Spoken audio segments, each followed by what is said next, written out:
So after the Season 9 trailer dropped and revealed that King Sombra would make his return, sorry for the spoilers by the way, but I'm sure most of you already knew, I thought it would be interesting to take a look back at the IDW comics featuring Sombra. Now the comics are rather unlikely to line up with the events of the show at this point, so it is probably safe to assume that they are non-canon. But some elements of the comics and other non-canon material indeed made it into the show over the last couple of years, so I think it would be unfair to disregard them entirely. Even non-canon work can influence the canon to some degree, especially when the comic in question is surprisingly popular. And FIENDship is Magic is probably one of the most popular MLP comics ever to be published. As a small reminder, back in 2015 they released a small comic series which explains the origin story of all our favorite villains save Discord. The series was rather well received for the most part, though then Shadowplay and the Legends of Magic series happened and declared the FIENDship is Magic issue about the Sirens to be non-canon. Now it looks like history repeats itself with the Sombra issue, which is generally considered one of the best in the series.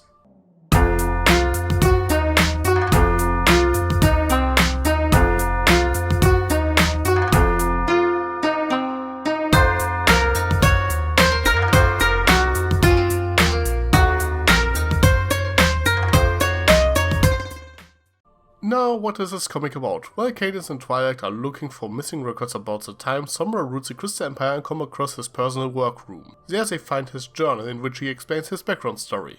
Well, actually it's less of a journal than a recollection of his past, so I guess you could call it his autobiography. Frankly, I don't have that much to say about the scene.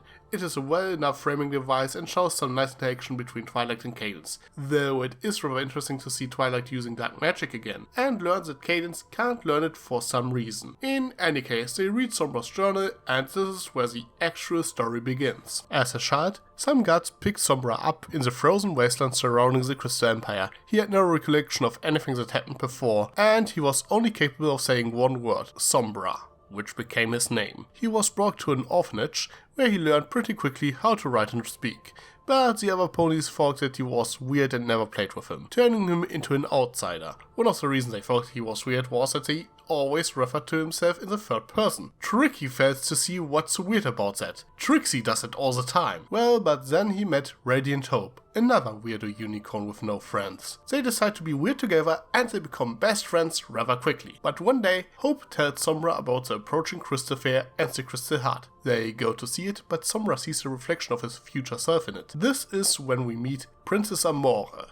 Now, the comic never quite elaborates on it, but looking at her design and her name, she is probably meant to be related to Cadence in some way. Considering that Cadence was apparently destined to rule over the Crystal Empire, I guess that makes sense. Amore explains to Sombra that the Crystal Heart reflects what is inside of your own heart and asks him what they saw. Sombra doesn't really want to answer and only says that he saw darkness. Here we get our first clue that Princess Amore knows more than she lets on to, emphasizing that the Crystal Heart only shows possibilities and that Sombra has the power to change whatever he saw. Sombra still claims that he really didn't see anything and goes home plagued by guilt because he lied to a princess. A couple of days later, Radiant Hope slams the door to Sombra's room open, informing him that it is finally time for the Crystal Fair, an event they both looked forward to. But Sombra finds that he can't move, and in fact he starts suffering throughout the entire day. But the day after the fair, he is feeling good again like nothing ever happened. This is of course a mystery for Sombra, but the reader should know the reason why. The Crystal Fair is an annual celebration to restore the power of the Crystal Heart, so it can protect it from dark forces. Something they do explain in this comic as well.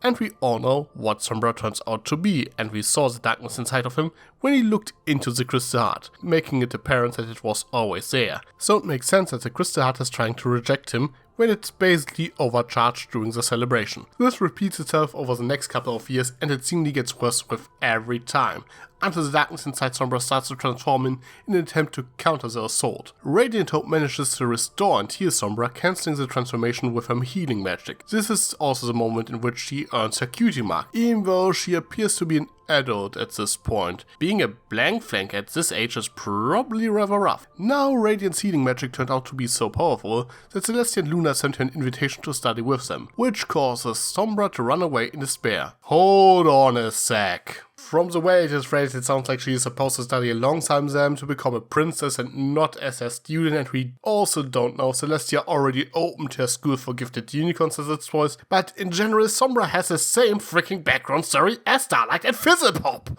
Their only friend goes off to study in Canterlot and they become evil because they feel abandoned. Like, what the hell? They are recycling the same story over and over again. Like, really, how many friendships have been destroyed by ponies being invited to study magic in Canterlot? Now, while I do get rather tired of that particular plot point being recycled all the time, it does admittedly make more sense here, as Sombra's breakdown is not just because he thinks that his only friend will leave him.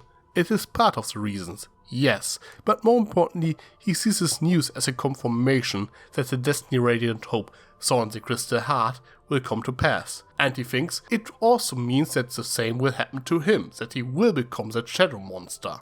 Even after he learns the news, he doesn't seem to hold a grudge against Radiant. It actually has nothing really to do with her at all. He would probably be happy for her if he didn't see it as a confirmation that he will become a monster. He doesn't run away because he feels abandoned, he runs away because he fears his destiny. And ironically, this of course leads him to his destiny as he runs into a giant crystal that introduces itself as his mother. His so-called mother reveals that he is actually an Umbrum, a shadow pony, which is why he was always different from everyone else and doesn't have a cutie mark. And this is why the Crystal Heart is making him sick. The Umbrum crystal unlocks Sombra's power, which makes him accept the darkness as being a part of him, or rather that he is darkness. Yet still, he is hesitant to destroy the Crystal Heart as his mother commands because he would lose Radiant Hope if he were to do it. It is rather interesting to see how conflicted he is even though he already embraced the darkness at this point. It makes him surprisingly three-dimensional, but he does in the end agree to it when his mother points out that Sombra will be destroyed himself if he doesn't remove the Crystal Heart before the next Crystal Fair.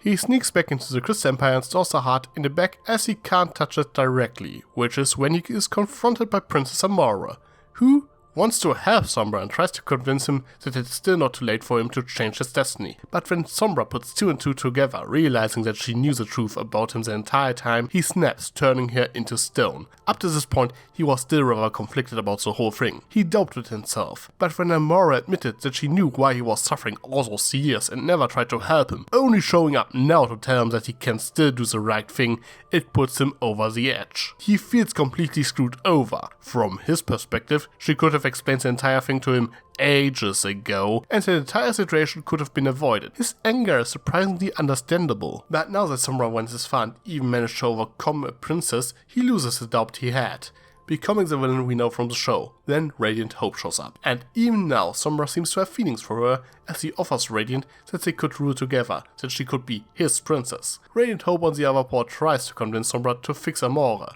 and like he still cares about her, she still cares about him, as she wants him to run away so he can be safe and doesn't get punished for his actions. But Sombra tells her that he doesn't need help and chatters Amora. Now there is a caption added explaining that Sombra still couldn't bring himself to destroy her completely, and that she could potentially be restored if someone were to collect all the pieces of her stature. While you could argue that this again highlights that there was still something good inside of Sombra, just seems like an odd detail to include and feels almost out of character for Sombra at this point in the story, as he clearly stepped over the line when he shattered her.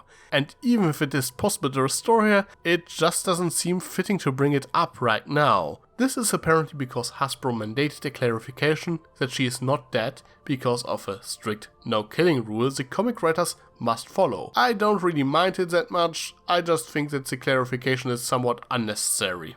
Now Radiant Hope runs away in shock, calling Sombra a monster, and goes to Celestia and Luna for help. Sombra, knowing that he can't defeat the two princesses on his own, instead prepares a spell which will make the Crystal Empire disappear alongside him for 1,000 years, leaving only Radiant Hope behind in solitude as punishment for a betrayal. The one thing I don't really like about this is that Sombra expects to be defeated and makes it apparent that his dark rule was rather short-lived.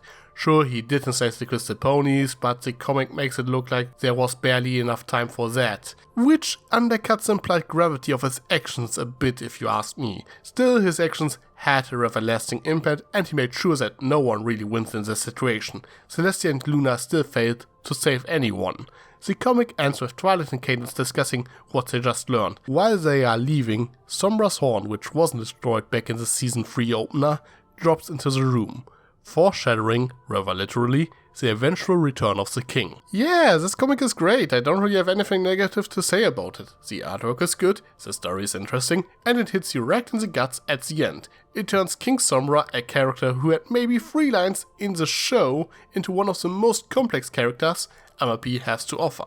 You just feel sorry for the guy and want to give him a hug.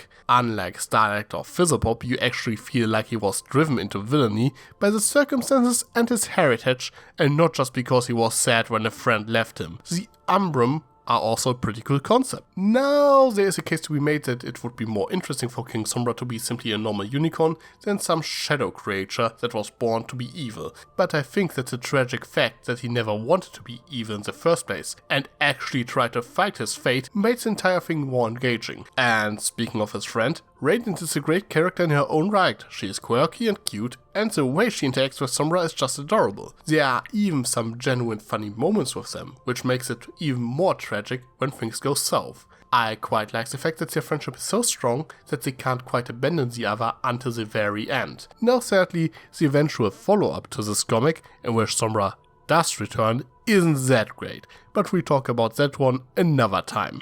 On its own, this comic is great and offers a memorable and tragic story, and I actually hope that part of the story will be adapted into the show, but I guess only time will tell. But what about you? Did you read this comic? Anything that bothered you? What are your thoughts on Sombra? Let me know in the comments below. I am Tricky Fox. Stay foxy. Sly as a fox, you got me under your spell. But you know I'll never tell that I know you know so well. Sometimes you can be too smart for your